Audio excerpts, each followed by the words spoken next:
Ibu yang saya hormati, beserta Bapak Ibu Dewan Guru, ada yang dari SD 2 dan juga dari SD 3 Jatigui yang saya hormati. Marilah kita panjatkan puji syukur atas kehadiran Allah Subhanahu wa Ta'ala yang mana telah melimpahkan rahmat dan hidayahnya kepada kita semua, sehingga pada siang ini kita bisa berkumpul dalam keadaan sehat tanpa kurang suatu apapun. Saya ucapkan terima kasih kepada rekan sejawat semuanya yang sudah bersedia untuk hadir di acara grup sharing tentang budaya positif di sekolah. Nah, Bapak Ibu mohon perhatiannya sebentar. Di sini ada kegiatan kecil, yaitu mengepalkan tangan jenengan. Di situ ada yang jenengan kebetulan duduknya berpasangan ya. Kalaupun ada yang tidak berpasangan tidak apa-apa. A dan B berarti Anda dan teman Anda. Sobeklah secarik kertas kecil, tuliskan benda atau sesuatu yang sangat berharga untuk Anda. Kemudian jenengan letakkan di salah satu tangan Anda dan genggam kertas yang sudah Anda tulis tersebut dengan segala daya. Buatlah sebuah kepalan sekuat tenaga Anda. Teman Anda yang satunya akan mencoba sekuat tenaga dengan berbagai cara untuk meminta Anda membuka kepalan tangan tersebut. Coba dengan praktekkan, kira-kira nanti apa yang akan terjadi. Saya beri waktu sebentar. Nah, coba Bapak Ibu sekarang bisa melakukan praktek kepal tangan. Ini ya? Iya. Iya.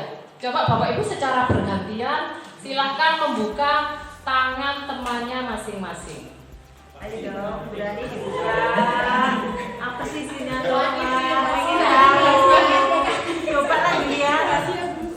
Ayolah, bulan cantik kok, pasti dibuka. Ayo dibuka. Nanti kita belikan kue. Ayo kita. Kue apa dulu? Kue cucur. Pak Dodi buka, Pak Dodi. Kalau enggak sama dosa loh. Ayo buka, enggak apa-apa.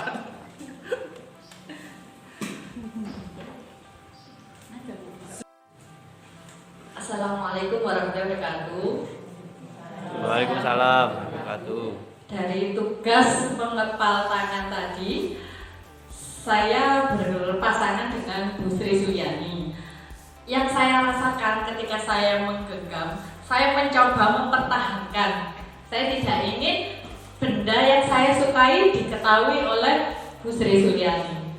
Tetapi karena tadi Bu Sri Suryani merayu saya dengan ingin memberikan kue cucur, kebetulan saya suka, ya sudah saya buka saja dengan senang hati. Itu yang saya rasakan. Terima kasih. Perubahan paradigma teori kontrol mengenai pelajaran yang kita ambil tadi, yaitu ilusi bahwa guru mengontrol murid. Mungkin sama, saya begitu sebelum mendapatkan materi ini, saya juga merasa saya paling benar. Ketika ada murid melakukan kesalahan, saya langsung, kamu harusnya seperti ini, tanpa saya mencari tahu kenapa dia melakukan itu. Nah, ternyata nanti diharapkan setelah kita belajar ini, kita bisa mengubah pola pikir kita, mengubah paradigma budaya positif yang ada di sekolah kita. Selanjutnya yaitu ilusi bahwa kritik membuat orang merasa bersalah dapat menguatkan karakter. Ilusi bahwa semua penguatan positif, efektif, dan bermanfaat. Ilusi bahwa orang dewasa memiliki hak untuk memaksa. Nah, baik Bapak Ibu, yang selanjutnya kita akan belajar tentang teori motivasi perilaku manusia. Setiap manusia berperilaku tentu ada motivasi yang mendasari mereka, ya. Baik itu motivasi dari diri kita sendiri atau internal atau intrinsik, dan juga motivasi dari luar atau eksternal. Untuk yang motivasi internal itu sebenarnya yang menjadi poin utama kita sebagai pendidik adalah kita menciptakan motivasi internal yang tumbuh dari diri dalam murid sendiri. Nah, Bapak Ibu bisa melihat gambar yang ada di depan, yaitu di situ ada lingkaran yang kita awali dengan peraturan kelas yang telah kita buat. Tidak salah, peraturan tidak salah Bapak Ibu. Cuman alangkah baiknya jika kita menyepakati dari dua belah pihak. Saya percaya Bapak Ibu semuanya tujuannya adalah demi kebaikan murid kita semua, okay? Jadi diawali dari peraturan kelas, kemudian dikembangkan menjadi keyakinan kelas. Setelah keyakinan kelas tersebut kita laksanakan secara kontinu berkesinambungan, diharapkan akan kelas kita menjadi lingkungan yang positif.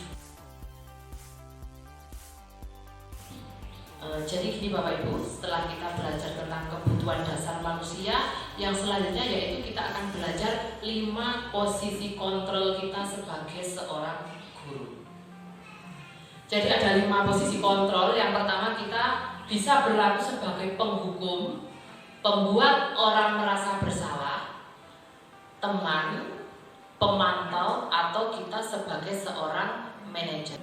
Baik Bapak Ibu, setelah kita belajar dari beberapa hal tadi, muaranya itu sebenarnya di sini, di segitiga restitusi. Setelah kita belajar teori kontrol, motivasi, kebutuhan dasar manusia, hukuman, penghargaan, kita diharapkan bisa mengambil intisarinya sebagai penerapan segitiga restitusi ketika menghadapi seorang murid. Segitiga restitusi ada 3 langkah yang bisa kita lakukan untuk menyelesaikan permasalahan yang dihadapi oleh seorang murid. Yang pertama yaitu menstabilkan identitas. Yang selanjutnya yaitu validasi kebutuhan. Setelah kita menstabilkan identitas, kemudian kita melakukan validasi kebutuhan. Gini, anak-anak tentunya ketika melakukan kesalahan ada motivasi kan di belakangnya. Kenapa kok mereka sampai seperti itu? Jadi kita tanya, kamu tentu punya alasan mengapa melakukan hal tersebut. Terus kira-kira ada apa tidak cara lain yang lebih efektif untuk mendapatkan apa yang kamu butuhkan? Setelah ada 2 langkah itu, yang terakhir adalah menanyakan keyakinan.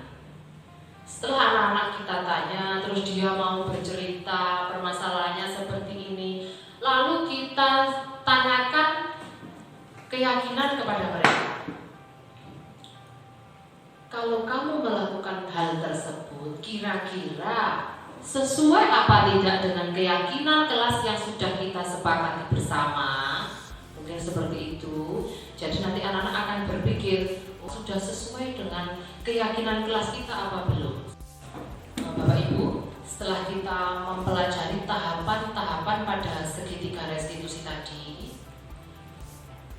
setelah anak-anak menjawab pertanyaan-pertanyaan yang kita ajukan, tujuan kita kan sebenarnya ingin mencari tahu apa sih penyebab dia melakukan hal itu, terus bagaimana penyelesaian yang lebih baik. Itu kita bisa memberikan waktu kepada mereka untuk berpikir. Demikian Bapak Ibu, materi yang kita pelajari hari ini. Untuk sesi selanjutnya, mungkin Bapak Ibu ada yang ingin bertanya atau memberikan masukan atau berbagi. Monggo dipersilahkan. Monggo, siapa yang monggo Bu Rani. Tentang kesepakatan kelas itu, karena di sekolah saya kan belum, baru yang dibuat di kelas itu peraturan dari saya saja, satu arah saja. Untuk kesepakatan kelas itu bagaimana ya, maksudnya proses untuk menjadikannya itu bagaimana? Mohon petunjuk. Terima kasih. Terima kasih, luar biasa pertanyaan yang disampaikan oleh Bu Rani. Jadi begini nggih, untuk membuat kesepakatan kelas itu pengalaman saya pribadi, anak-anak itu saya suruh menuliskan. Setiap anak punya satu kesempatan untuk memberikan idenya, untuk memberikan pendapatnya. Nah, karena kebetulan murid saya 25, kalau saya tempel ya di situ bisa jadi di belakang kan tidak akan cukup. nanti juga kalau terlalu banyak anak-anak kan tentunya juga merasa kesulitan untuk melakukannya. Jadi kita sepakati bersama, tentunya hal-hal yang negatif kita kesampingkan. Negatif itu misalnya hukuman, hukuman yang memang untuk saat ini harapan kedepannya Bapak Ibu untuk penghargaan dan hukuman itu kita kesampingkan, tapi kita ganti dengan menumbuhkan motivasi intrinsik dari dalam diri muridnya. Setelah anak-anak menulis, nanti saya seleksi, saya pilih. Sambil saya tanya, bagaimana anak-anak, setuju kalau aturannya seperti ini?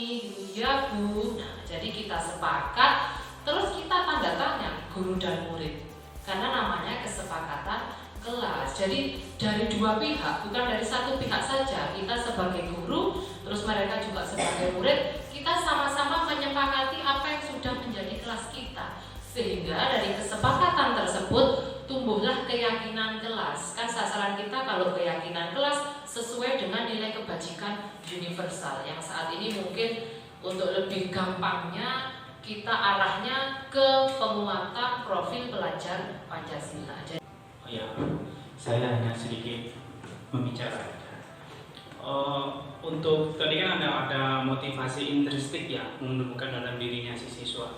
Saya rasa anak itu kan butuh hal yang konkret, yang nyata. Jadi itu saya rasa butuh seorang figur dari anak-anak itu.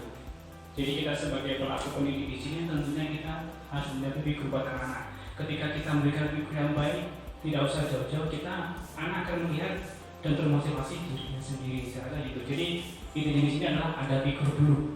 Terima kasih. Saya tidak akan bertanya sesuatu yang ini, Bu Wiwit ya. Saya terima kasih atas semua tadi yang sudah dipaparkan Bu Wiwit tentang hukuman, konsekuensi. Semoga ilmu ini dapat berguna bagi saya, dan saya alhamdulillah dengan pencerahan dari panjenengan, saya mulai berpikir, oh ternyata hukuman itu tidak tepat untuk anak. Maka dari itu, saya sekali lagi terima kasih kepada Bu Wiwit atas pencerahannya. Sangat bagus, luar biasa bagi saya sendiri. Terima kasih. Terima kasih Bu Endang, Bapak Ibu semuanya. Kita di sini berproses bersama, kita belajar bersama. Saya juga masih banyak kurangnya. Apa yang saya dapat, saya berusaha untuk berbagi dengan panjenengan semua. Ini semua demi apa? Demi generasi penerus.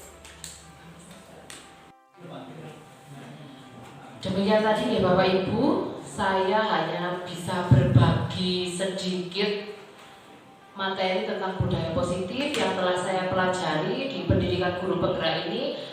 Semoga apa yang telah kita pelajari hari ini bermanfaat bagi kita sebagai seorang pendidik dan tentunya demi kebaikan anak didik kita. Terima kasih atas partisipasi dan sambutan positif dari jenengan semua. Saya mohon maaf ada tutur kata atau sikap yang kurang berkenan. Saya akhiri dulu. Wassalamualaikum warahmatullahi wabarakatuh.